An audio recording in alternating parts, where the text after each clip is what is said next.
This video is for educational and knowledge purpose. Everything you listen in this video is taken from the internet or any book or any documentary which is available for public. Hello दोस्तों, नमस्कार। आप लोगों का बहुत बहुत स्वागत है हमारे चैनल पर। उम्मीद करता हूं कि आप लोग बहुत अच्छे होंगे। इस वीडियो में अगर आप लोग हॉरर मूवीज देखते हो या फिर हॉरर स्टोरी सुनते हो तो आप लोगों ने पक्का एक ना एक मूवी या फिर एक ना एक स्टोरी ऐसी सुनी होगी जहां पे घर में कुछ ऐसा इंसिडेंट होता है, भूत, या जिसकी वजह से वो घर हमेशा के लिए अब बंद हो जाता है और वहां आत्माएं रहती है। हम लोग जब भी एक कहानियां सुनते हैं या फिर जब भी ये मूवीज देखते हैं तो हमारे दिमाग में हमेशा ये रहता है कि ये सब बस कहानियां हैं, रियलिटी में कभी भी ऐसा कुछ भी नहीं हो सकता। लेकिन आज का जो इंसिडेंट मैं तुम्हें बताने वाला हूँ वो राजस्थान के एक ऐसे गांव से है जिसने कहा जाता है कि वो 300 साल से हॉन्टेड है। एंड बिलीव इट और नॉट, ये एशिया का सेकंड मोस्ट हॉन्टेड प्लेस है। आप लोगों ने अभी तक गैस कर लिया होगा कि मैं किस इंसिडेंट या फिर किस गाँव के बारे में बात कर रहा हूँ, लेकिन इस रात को समझने से पहले हमें इस गांव के बारे में जानना पड़ेगा, और इस गांव के बारे में जानने से पहले हमें राजस्थान के बारे में जानना पड़ेगा। पिछली वीडियो में हमने भानगढ़ के एक्सप्लेनेशन के साथ थोड़ा सा राजस्थान के बारे में जाना था। एनीवे, राजस्थान नॉर्थ इंडिया के रेगिस्तान में सिचुएटेड है और ये एक ऐसा राज्य है जहां हर कोने में कुछ ना कुछ स्पेशल है। ये वो जगह है जहां इतिहास का सबसे बड़ा चैप्टर जुड़ा हुआ है। लेकिन हर सिक्के के दो पहलू होते हैं, वैसे ही राजस्थान में भी एक तरफ खूबसूरती है और दूसरी तरफ एक राज छुपा हुआ है। जब भी हम राजस्थान के बारे में सुनते हैं तो ऑब्वियसली सबसे पहला थॉट हमारे मन में रेगिस्तान, शाही महल, फेस्टिवल्स और उनके फोक सॉन्ग्स यही आते हैं। पर अगर मैं आपको हिस्ट्री की बात करूं तो राजस्थान की ग्रेटनेस उनके मजबूत किले हैं जैसे मेहराबगढ़ और चित्तौड़गढ़। ये सब इमारत है राजपूत लोगों की शान को टिप्पेट करते हैं। हर शहर, चाहे वो जयपुर का हो या उदयपुर की खूबसूरत झील या जोधपुर की ब्लू सिटी, ऐसे नामों से जाने जाती है। हर एक में अपनी एक अलग कहानी है, ब्रेव, प्यार और सेक्रीफाइस की। अगर आप राजस्थान के कल्चरल हेरिटेज की बात करें तो वो भी अपने आप में एक फेस्टिवल जैसा है। यहाँ के हर फेस्टिवल देखने लायक होते हैं, जैसे तेज दिवाली और डेजर्ट फेस्टिवल। और राजस्थान के बाजार की बात करें तो जौहरी बाजार, बापू बाजार, हर तरह के कलर से भरे हैंड क्राउड, ज्वेलरीज और कपड़े यहाँ लोग बहुत दूर से खरीदने आते हैं। राजस्थान की बात हो और पगड़ी, घूमर और देश दाल भाटी, खेवर और कचौड़ी, ऐसे नाम ना ये कैसे हो सकता है। स्पेशली खेवर, ऐसा तो पॉसिबल ही नहीं है। लेकिन जहां राजस्थान की सेलिब्रेशंस, म्यूजिक, कलर्स है, वहां कुछ ऐसी मिस्ट्रीज भी है जो कि अनसोल्ड है। राजस्थान में बनाए गए फोर्ट्स और उनकी दीवारों के पीछे कुछ ऐसी स्टोरीज हिडन हैं जिनका आंसर किसी को भी नहीं पता। राजस्थान वो जगह है जहां हर टाइम पे तुम्हें एक न्यू एक्सपीरियंस मिलता है, और इन सब के बीच कुछ ऐसे राज भी है जो दबी हुई आवाज में सुनाए जाते हैं। एक ऐसी ही कहानी राजस्थान में सिचुएटेड एक गांव की है जो कि 200 साल से सुनसान है। लोग कहते हैं कि एक ही रात में लोगों ने करीब 85 गांव छोड़ दिए थे। उस गांव की सुनसान कर लिया आज भी उस राज को जस्टिफाई करती है। This is the story of most haunted village in India, Kuldhara. Kuldhara Jaisalmer से करीब 18 से 20 किलोमीटर दूर साउथ वेस्ट में एक गांव है, लेकिन हर गांव की अपनी यूनिक स्टोरी होती है। लोगों का कहना है कि हर स्टोरी में एक एलिमेंट ऑफ पेन होता है, बट ये हमेशा ट्रू नहीं होता। राजस्थान में गांव वाले एक सिमिलर कल्चर में जीते थे जहां हर गांव अपना एक आइडेंटिटी होता था, और उनमें से एक गांव था कुलधारा। अगर आप वहां के लोकल से कुलधारा के बारे में पूछते हो तो नाम सुनते ही लोकल्स के चेहरे पर एक अजीब सी चिंता आ जाती है। कुलधारा के बारे में सुनते ही या जानते ही कुछ लोग मुंह मोड़ लेते हैं, जैसे उनको कुछ पुरानी बातें याद आ गई हो जो अभी भी होती है। ये गांव 13th सेंचुरी में एस्टेब्लिश हुआ था और गांव में बसने वाला पहला इंसान का नाम था खान, जो कि एक पालीवाल ब्राह्मण था। पाली से माइग्रेट करने वाले और कुलधारा में बसने वाले लोगों को पालीवाल ब्राह्मण कहा जाता है। लेकिन पालीवाल ब्राह्मण को छोड़कर में और भी कास्ट के लोग रहते थे, बस पालीवाल ब्राह्मण इस नंबर में ज्यादा थे यहाँ। लेकिन कुलधारा में कुछ ऐसे हिंट्स हैं जो ये इंडिकेट करते हैं कि एक नॉर्मल गांव नहीं है। फॉर एग्जाम्पल, अगर देखा जाए तो यहाँ 3 शमशान घाट है जिनमें कुछ ऐसे इंस्क्रिप्शन हैं। इनमें कुछ ऐसा लिखा गया है, that have parcelled many for over theirs. उस जमाने की स्क्रिप्ट में लिखी हुई कुछ लाइंस ये बताने की कोशिश करती है कि कुलधारा में 6th सेंचुरी में भी कोई रहता था, मगर इस बात का कोई प्रूफ नहीं है कि कुलधारा में 6th सेंचुरी में भी कोई रहता था, मगर इस बात का कोई प्रूफ नहीं है। यहाँ के लोग फार्मिंग के साथ साथ मिट्टी से बनी हुई चीजों का बिजनेस करते थे।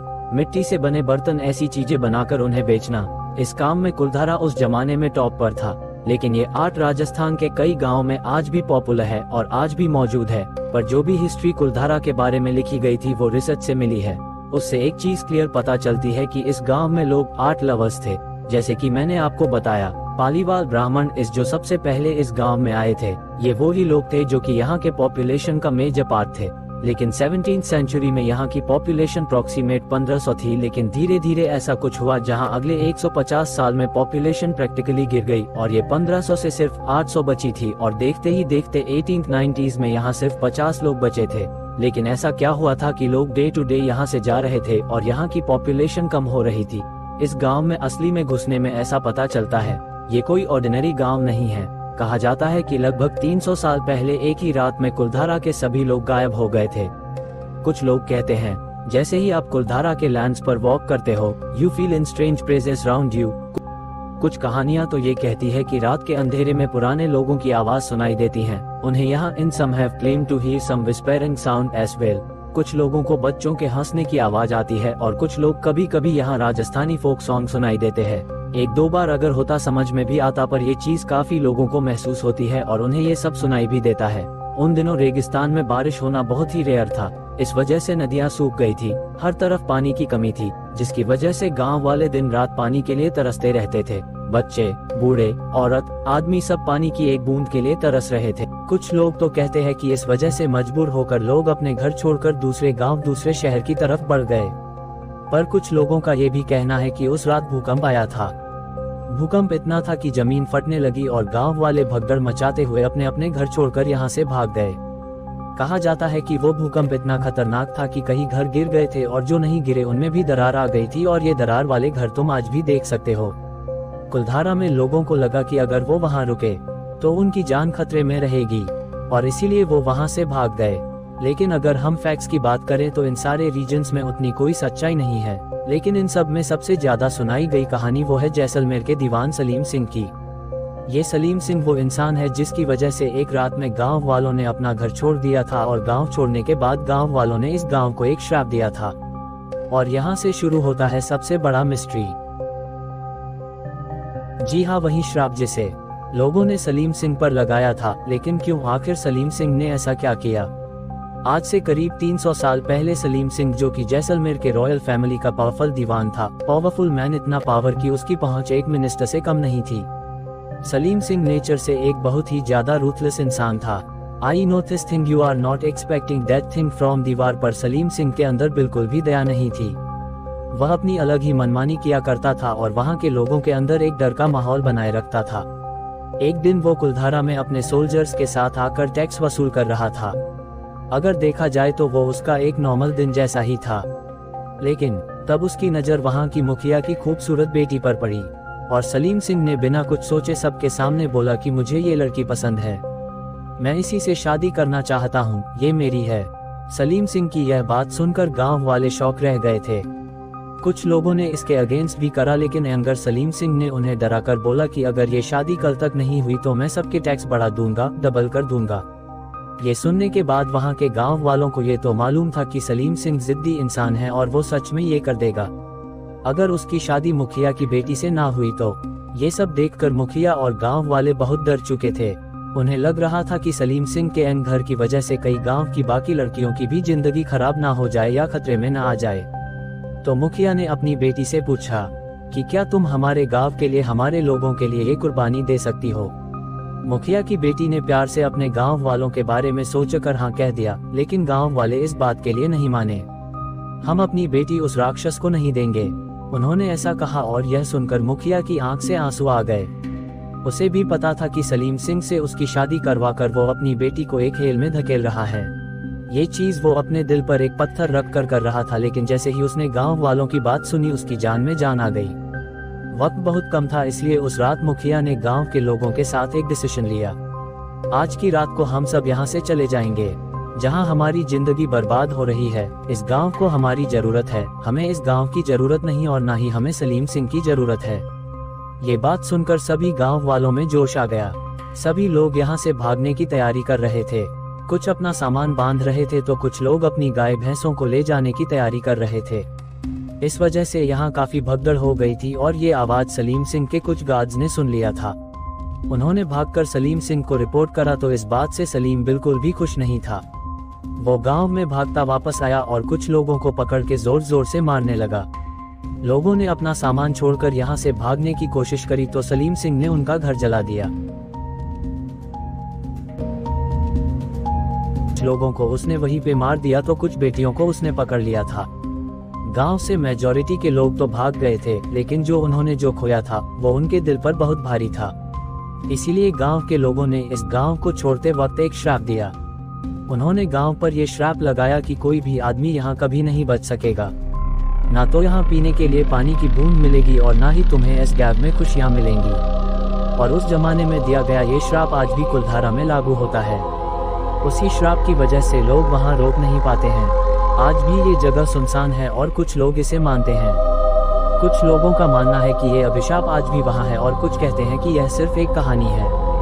लेकिन सच यह है कि आज भी जब आप कुलधारा में जाते हैं तो आपको वहाँ कुछ अलग ही महसूस होता है, जैसे कोई आंखों के सामने नहीं है लेकिन आपके आसपास घूम रहा हो।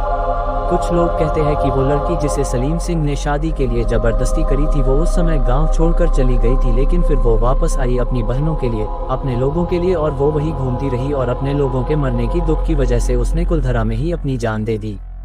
इसीलिए वह आज भी कुलधारा गांव में घूमती है और रात के चांदनी में उसकी परछाई कुछ लोगों को नजर आती है। उसके रोने की आवाज, उसकी चीख पुकार गाँव में गूंजती रहती है। कुछ लोग कहते हैं कि मुखिया की बेटी अपने गांव से वापस बाहर आना चाहती है, लेकिन श्राप की वजह से वो कभी भी यहां से बाहर नहीं निकल सकती। जब भी इस गांव की चर्चा होती है तो लोगों के चेहरे में एक अजीब सा डर आ जाता है। अक्सर कहा जाता है कि लोगों को यहाँ पर रात के समय स्पेशली अजीब सी आवाजें सुनाई देती है और यही आवाजें लोगों को कई सालों से सुनाई दे रही है। लेकिन जब भी कोई ट्रैवलर, रिसर्चर या फिर कोई लोकल कुलधारा जाता है तो वो हमेशा अजीब सा महसूस करता है।